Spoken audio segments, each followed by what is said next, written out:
अरे लड़ाई अगर महराज के साथ है मुझसे लड़िए, वो भी आपकी आवाम है, डिस्ट्रिक्ट डोडा आपकी आवाम है। बिल्कुल है। लड़ाई मेरी और आपकी हो सकती है, लेकिन लोगों के साथ इख्तलाफ मत रखिए और पैसे खाकर किसी को भी उठाकर कहीं पे भी फेंक देंगे। और ये तरीका इन लोगों का, ये रवैया है। अरे मैंने कभी ये नहीं कहा, मेरी लड़ाई ये नहीं कि आप मुझे रिक्रूटमेंट भर्ती करके दीजिए, मैंने ये कहा कि मुझसे ड्यूटी ले लीजिए। आप तो ड्यूटी भी नहीं ले।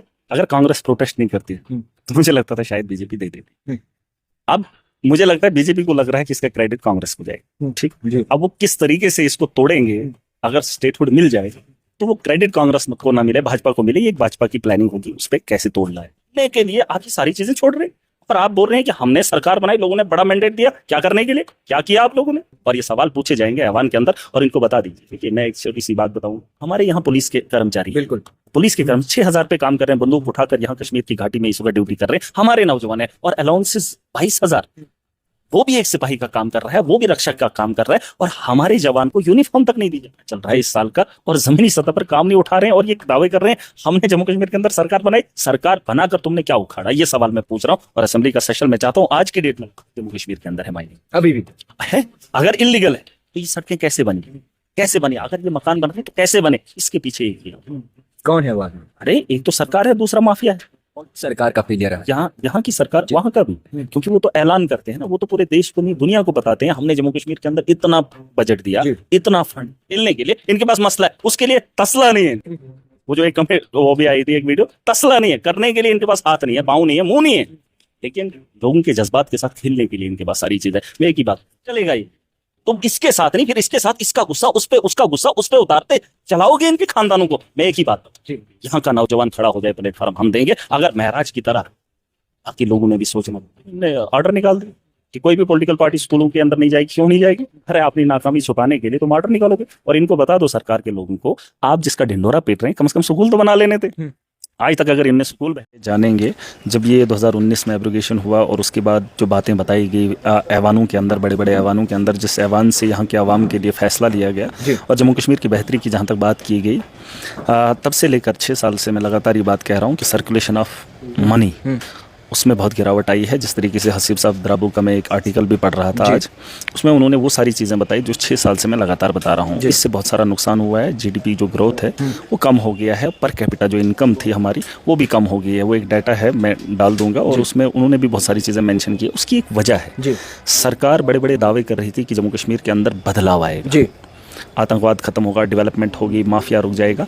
लेकिन जो 6 साल से मैं बता रहा था वही आज देखने को मिल रहा है। अगर आप देखेंगे, ये सरकारों की जिम्मेदारी है। जिस तरीके से मैं एनसी सरकार में बैठा रहा था और वहाँ से फिर मैंने अलग इख्तियार की, उसके पीछे एक वजह है। 8 महीने बीत जाते हैं, कागजों में, ऐलानों में जम्मू कश्मीर के लिए बजट इतना बड़ा, फंड्स इतने आए, कागजों में है, ज़मीनी सतह पर लगाने में फेलियर रहा है। और मैं जब डीडीसी था तब से मैं ये बात कह रहा हूँ और अभी भी कह रहा हूँ कि आज सरकार बनी है और सरकार जो है यूटिलाइज नहीं कर पा रही है। जब आप ज़मीनी सतह पर उस पैसे का इस्तेमाल नहीं कर पा रहे हैं तो पैसा अगर लैप्स हो रहा है तो सर्कुलेशन ऑफ मनी जो है वो रुक रहा है, जिसकी वजह से गरीबी की सतह अगर आप देखेंगे आज की डेट में एज़ कम्पेयर टू 2019, आज हालात बद से बदतर हैं। और मैं यही कहना चाहूँगा, चाहे सेंटर ने ये काम किया है, अब स्टेट के अंदर एक मेजॉरिटी किसमें जो है लोगों ने एक मैंडेट दिया था काम करने के लिए। रोजगार तभी आएगा जब जमीनी सतह पर काम होगा। जब काम ही नहीं हो रहा है तो रोजगार कहाँ से आएगा, डेवलपमेंट कहाँ से होगी? डेवलपमेंट के नाम पे धोखा है और सरकार का इसमें बहुत बड़ा फेलियर रहा है। कौन सी सरकार का फेलियर रहा है? यहाँ की सरकार, वहाँ का भी, क्योंकि वो तो ऐलान करते हैं ना, वो तो पूरे देश को नहीं दुनिया को बताते हैं हमने जम्मू कश्मीर के अंदर इतना बजट दिया, इतना फंड दिया। लेकिन मैं कह रहा हूँ, मैं जम्मू कश्मीर का एक नागरिक होने के नाते, एक एमएलए होने के नाते, एक वक्त में डीडीसी रहा था, तब भी मैं कहा था इम्प्लीमेंटेशन कहाँ है, वो पैसा कहाँ है? जैसे आज भी हमने बजट लाया था जम्मू के अंदर, उसमें बजट में हमने बहुत सारी चीजें रखी थी, है कहाँ? जो काम आज हो जाना चाहिए तो वो है कहाँ? मैंने सरकार को एक चिट्ठी लिखी, उमर साहब अगर इसको देखेंगे, अगर जम्मू कश्मीर के लोग मुझे देख रहे हैं, उन तक ये बात पहुंचाना जरूर। मैंने कहा अगर हमने बजट दिखाया, पैसा रिलीज नहीं हुआ है, कम से कम हम टेंडर तो निकाल सकते हैं, वरना आप कौन सा काम ठेकेदार को पहले ही पैसा देते हैं? अरे आप अलॉटमेंट दे दो, उसको काम करने दो, उसके बाद भी पैसा, लाइबिलिटी हमारी कितनी है? 2014 से लाइबिलिटी है, 2019 के बाद भी लाइबिलिटी इतनी है, ठेकेदारों का पैसा इतना है कि देने को सरकार राजी नहीं, ना सेंटर की और ना स्टेट की। और मैं चाहता हूं कि जम्मू कश्मीर के लोग इस बात को समझें और एनसी के लोगों से ये सवाल करें। अरे साल बीत जाता है, 10 महीने, 8वां महीना चल रहा है इस साल का, और जमीनी सतह पर काम नहीं उठा रहे हैं और ये दावे कर रहे हैं हमने जम्मू कश्मीर के अंदर सरकार बनाई। सरकार बनाकर तुमने क्या उखाड़ा, ये सवाल मैं पूछ रहा हूं। और असेंबली का सेशन मैं चाहता हूं आज की डेट में लगना चाहिए था। ये जितना इसे लेट करेंगे उतना आवाम परेशान होगी, और जम्मू कश्मीर के जो हालात हैं बद से बदतर हैं। मैं चाहता हूं अगर एक आदमी आवाज उठा रहा है, आज हसीब साहब ब्राबू का मैंने वो आर्टिकल पढ़ा, मैं वो अगर आप भी चाहें तो आप भी पढ़ लेना, और वही चीज़ है। अगर वो शख्स आज बोल रहा है महराज 6 साल से बोल रहा है, ये बात अलग है। मैंने गांव के अंदर एक छोटे से डिस्ट्रिक्ट के अंदर इस आवाज को उठाया और आज ऐवान में उठा रहा हूं और आज सरकार से सवाल कर रहा हूं। आपके हाथ में आज जिम्मेदारी, तब एलजी था, आज सरकार है, आज चुने हुए लोग हैं, ये क्यों नहीं कर रहे हैं? और इनको बता दो आप टेंडर निकाल लीजिए, जमीनी सतह पर काम उठा दीजिए, पैसा जब आएगा तब ठेकेदारों को दे देंगे। यहाँ तो पुराना किया हुआ काम, टेंडर किया हुआ काम, पैसा रिलीज हुआ, आया हुआ रिलीज हुआ पैसा, वो आपने लोगों ने नहीं दिया। जम्मू कश्मीर के अंदर आप देख लिए पर कैपिटा क्या था 2019 में और आज क्या है। जीडीपी आप ग्रोथ देखेंगे, ग्रोथ रेट क्या है आज का देखिए और उस टाइम का देखिए, और इस सरकार से सवाल पूछिए। आज तो मैं किसी को जिम्मेदार नहीं ठहराऊंगा, वक्त की सरकार ना अहल रही है। जम्मू कश्मीर के चीफ मिनिस्टर उमर अब्दुल्ला मुख्तलिफ रियासतों में जाकर जो है टूरिज्म के लिए डिमांड कर रहे हैं, और ताकि टूरिस्ट यहाँ आए और जम्मू कश्मीर एक बार फिर से फूले फले। ये एक अलग बात है जी।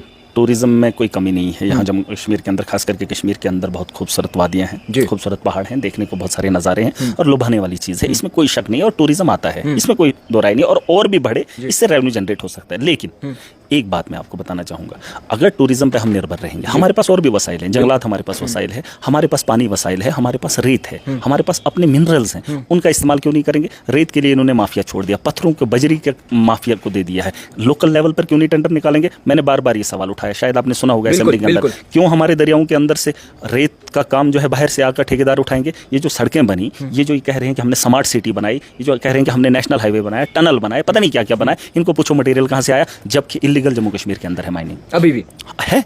अगर इलीगल है तो ये सड़कें कैसे बनी, कैसे बनी? अगर ये मकान बन रहे तो कैसे बने? इसके पीछे एक ही आदमी। कौन है वो आदमी? अरे एक तो सरकार है, दूसरा माफिया है, मौजूदा सरकार भी। और क्या नहीं, अगर सरकार के हाथ में ये चीज़, आपको क्या देखिए, आप ये बहकी बहकी बातें ना कीजिए, आपको पता है पावर इनके हाथ में। बिल्कुल। अगर इनके पास इस चीज़ का कंट्रोल है, क्यों नहीं कर रहे हैं? इनको मैंने कहा टेंडरिंग कर दीजिए लोकल लेवल पर, छोटे छोटे इलाकों के अंदर, ब्लॉक लेवल पर या डिस्ट्रिक्ट लेवल पर या डिवीजन लेवल पर आप कर दीजिए। वहाँ के लोकल लोग टेंडर देंगे, वो रॉयल्टी भरेंगे, वो टैक्स भरेंगे, ताकि जमीनी सतह पर घोड़े वाला, खच्चर वाला, गाड़ी वाला और एक मजदूर, उसको पैसा मिलेगा। बाहर से ठेकेदार आ रहे हैं, डंपरों के डंपर उनने 18-18, 24-24 चक्की जो है वो चला रहे हैं, सड़कों पे दौड़ रहे हैं, उनको कोई पूछने वाला नहीं। और ये बड़ा माफिया है। और आपको रेवेन्यू अगर जनरेट करना है सिर्फ टूरिज्म से नहीं, बाकी वसाइल, जंगलात हैं हमारे, बिल्कुल है, हमारे जंगलातों को काट कर कहाँ लिया जा रहा है कोई पता नहीं है, सब्ज पेड़ गिराए जा रहे हैं, कोई पूछताछ नहीं। एक आम आदमी को लकड़ी जम्मू कश्मीर के जंगलातों से नहीं मिलती है। बिल्कुल। मैंने इनको कहा कि डिपो खोले जाने चाहिए, मैंने चिट्ठी लिखी, मैंने बताया कम से कम यहाँ के लोगों को उससे तो फायदा उठाने दो, लेकिन नहीं मानी इन लोगों ने बात। मेरी हर बात को इन्होंने इग्नोर किया, एक बात को माना, मैंने कहा था सैलरी बढ़ा दीजिए, इन्होंने वो काम किया। अगर इन्होंने ये काम किया, मैंने कहा कैजुअल लेबर को भी सैलरी बढ़ा दीजिए, मैंने नहीं कहा था परमानेंट। अगर आपको याद होगा मैंने ऐवान में ये बात बोली थी कि इस वक्त परमानेंट अगर सरकार ना करे, कम से कम उनकी सैलरीज में इजाफा करे, होना चाहिए। बिल्कुल बिल्कुल, जो जेन्युइन डिमांड है, जो एक अपनी सर्विस दे रहा है उसको 6,000 पे आप 9,000 पे कैसे काम करा रहे हो? हमारे यहाँ पुलिस के कर्मचारी, बिल्कुल पुलिस के कर्म 6,000 पे काम कर रहे हैं, बंदूक उठाकर यहाँ कश्मीर की घाटी में इस वक्त ड्यूटी कर रहे हैं, हमारे नौजवान है। और अलाउंसेस 22,000, वो भी एक सिपाही का काम कर रहा है, वो भी रक्षक का काम कर रहा है, और हमारे जवान को यूनिफॉर्म तक नहीं दी जाती है। और अलाउंसेस में 22,000 एक आदमी को मिलता है, और मेरे जवान को जो 24 घंटे ड्यूटी करता है उसी 6,000 की नौकरी लेने में इतनी मुश्किल आ रही है, इतनी दुश्वारें आ रही है। और अगर वो शहीद भी हो जाए उसके परिवार को पूछने वाला कोई नहीं है। इनको बता दो, पॉलिसी फ्रेम करें। हमने बहुत सारी बातें बताई है और ये चीज़ें आपको इंप्लीमेंट करनी पड़ेंगी अगर आप जम्मू कश्मीर की बेहतरी चाहते हैं। स्टेटहुड को लेकर लड़ाई चल रही है, सबसे अहम सवाल है, आपका ओपिनियन क्या रहेगा? कांग्रेस आज धरने पे बैठी हुई है, हंगर स्ट्राइक कर रही है। नेशनल कॉन्फ्रेंस ने, चीफ मिनिस्टर उमर अब्दुल्ला ने मुख्तलिफ पार्लियामेंट मेंबर्स को चिट्ठियां लिखी हैं कि आप 370 स्टेटहुड को लेकर बात करें। सियासी एतबार से अगर हम इसे देखेंगे, अगर कांग्रेस प्रोटेस्ट नहीं करती तो मुझे लगता था शायद बीजेपी दे देती। अब मुझे लगता है बीजेपी को लग रहा है कि इसका क्रेडिट कांग्रेस को जाएगा। ठीक है, अब वो किस तरीके से इसको तोड़ेंगे, अगर स्टेटहुड मिल जाए तो वो क्रेडिट कांग्रेस को ना मिले, भाजपा को मिले, ये एक भाजपा की प्लानिंग होगी, उस पर कैसे तोड़ लाया जाए। मुझे लगता है कि जो लोग आज प्रोटेस्ट कर रहे हैं ये इन्हीं लोगों की देन है। किन लोगों के? अरे इन्हीं लोगों की जिनकी आप बात कर रहे हैं, जिनकी आप बात करें, इस हाल पे पहुंचाने वाले तो यही लोग हैं। ना ये रिश्ता हुआ होता, ना ये कोई बदमनी हुई होती, ना झगड़े हुए होते, ना बच्चे हुए होते, और ना ये माहौल होता। जब रिश्ता ही गलत जगह कर लिया इन लोगों ने, फिर जाकर ढिंडोरा पीटा जा रहा है, इस वक्त ऐसे करेंगे वैसे करेंगे, इन लोगों की देन है। और यही वो लोग हैं। देखिए बीजेपी 2014 में आई, बिल्कुल ठीक है, इन्होंने तो खाली एक मकान बना हुआ था, बगल से नालियां बनी हुई थी, कच्चा जब पानी गिर रहा था तो उससे जो है वो थोड़े थोड़े छेद हो रहे थे, मकान पूरा तामीर हुआ था, अब उस जो है उस जगह को जो है इन्होंने कंप्लीट टाइलें लगा ली, टाइल का काम कर दिया ताकि ये मकान महफूज